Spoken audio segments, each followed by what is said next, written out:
Hi, this is Amir from Zach's Traders Cafe with a look at the major markets on Tuesday, the 12th of July. Starting off with the FTSE 100 and decent bull flag breakout here through 66.12, which was the initial July resistance, heading towards a February resistance line projection target at 6,800.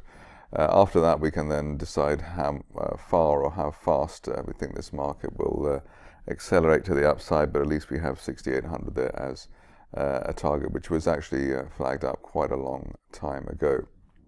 Next up, the DAX, and here the situation is that we've got really a return for the market within the range, 9,300, let's say, to 10,400 is what looks to be on the cards, up to the 200-day moving average at 10,054 is probably the best initial target there. RSI just at 52, so just only getting underway here, and the gap through the 20-day moving average at 96.72, a very strong sign of a positive reversal here. Only back below the 20-day line, really currently regarded as even beginning to delay the upside scenario towards the 200-day line and then up to the top of this year's channel at 10,400. On to the US markets, and they've really led the way throughout. Very, very strong configurations here.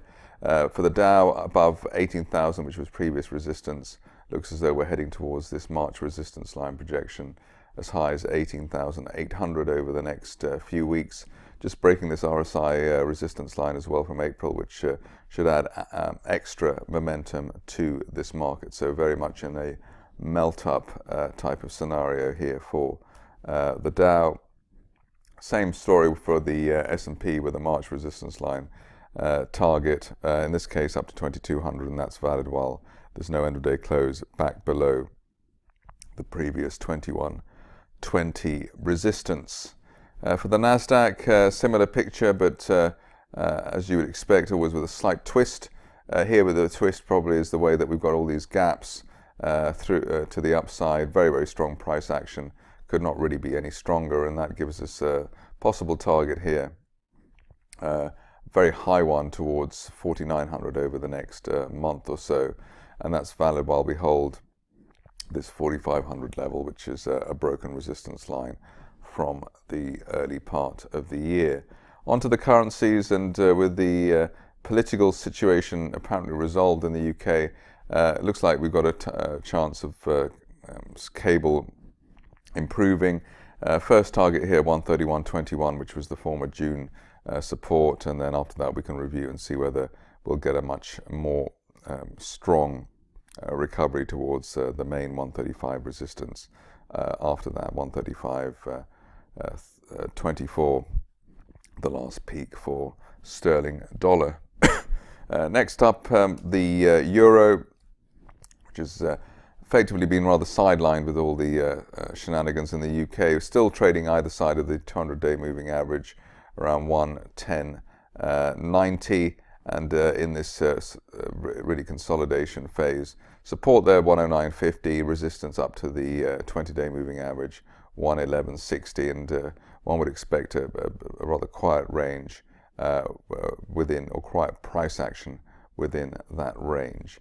The story of the week so far has been dollar yen, which has responded well to political developments in Japan.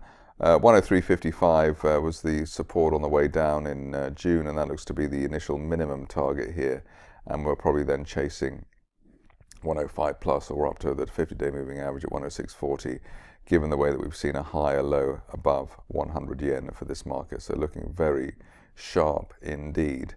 Finishing off with gold, and here rather mixed picture, trading either side of the old 1358 June peak, but at least while we're above the 1335, that last swing low there for this market at the end of last week, one would be going for the upside scenario and a 1420 target at the top of the overall rising trend channel from the end of last year.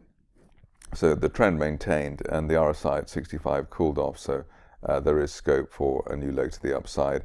If you're cautious on this market, maybe wait either for an end of day close back above 1358 or recent 1375 resistance. That's it from me. More updates at the same time tomorrow.